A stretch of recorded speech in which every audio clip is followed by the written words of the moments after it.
Global आयामी bank लिमिटेडले आफ्नो 19औं वार्षिक साधारण सभा काठमाडौँमा भव्य रूपमा सम्पन्न गरेको छ। सभाले आर्थिक वर्ष 2081-82 को सञ्चित मुनाफाबाट शेयर धनीहरूलाई 8% नगद लाभांश वितरण गर्ने प्रस्ताव सर्वसम्मतिले स्वीकृत गरेको हो।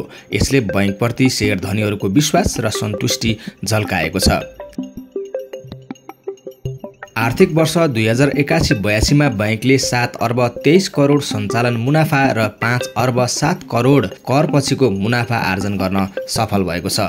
यो उपलब्धिले बैंकको सशक्त वित्तीय व्यवस्थापन र लगानीकर्ताप्रति दिगो प्रतिफल दिने क्षमताको स्पष्ट प्रमाण प्रस्तुत गर्दछ।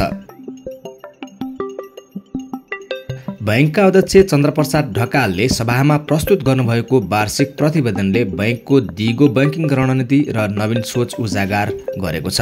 उहाँले नेपाल सरकार र नेपाल राष्ट्र बैंकका नीति नियमहरूको पूर्ण पालना गर्दै शेयरधनी, ग्राहक र सरकारवालाको विश्वास अझ सुदृढ बनाउने प्रतिबद्धता जनाउनुभयो। साथै ढकालले नयाँ व्यावसायिक क्षेत्रहरूमा सन्तुलित विस्तार गर्दै प्रविधि मैत्री वित्तीय सेवा विकास गर्ने लक्ष्य साझा गर्नुभयो। ग्लोबल आयामी बैंकले हाल 77 वटै जिल्लामा 352 वटा शाखा, 384 एटिएम, 150 शाखा सहित बैंकिङ सेवा, 68 वटा एक्सटेन्सन काउन्टर र 3 वैदेशिक प्रतिनिधि कार्यालय मार्फत सेवा प्रदान गर्दै आएको छ। यस व्यापक सञ्जाल मार्फत बैंकले वित्तीय पहुँच वृद्धि गर्दै सबैका लागि बैंकिङ अभियानलाई साकार बनाइरहेको छ। बैंकले अमेरिका, बेलायत, Australia, Malaysia, Japan, Saudi Arab, Qatar, UAE लगायतका देशहरूबाट रेमिट्यान्स सेवा सञ्चालन गर्दै आएको छ। यस सेवा मार्फत बैंकले विदेशमा रहेका नेपालीहरूलाई मातृभूमिसँग जोड्ने आर्थिक पुलको रूपमा योगदान दिइरहेको छ।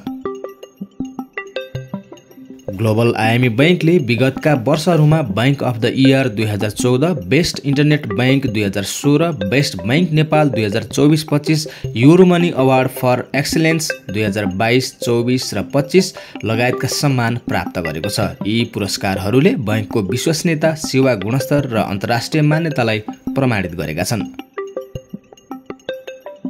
सभाले बैंकको आगामी रणनीति र योजनामा पनि जोड दिएको छ। ग्लोबल आयामी बैंकले समावेशी प्रविधि मैत्री र दिगो बैंकिङ अभ्यास मार्फत देशको आर्थिक रूपान्तरणमा योगदान पुर्याउने लक्ष्य लिएको छ। बैंकको नारा अनुसार सशक्त बैंकिङ, समृद्ध नेपाल, संस्था निरन्तर आर्थिक सबलीकरणतर्फ अग्रसर छ।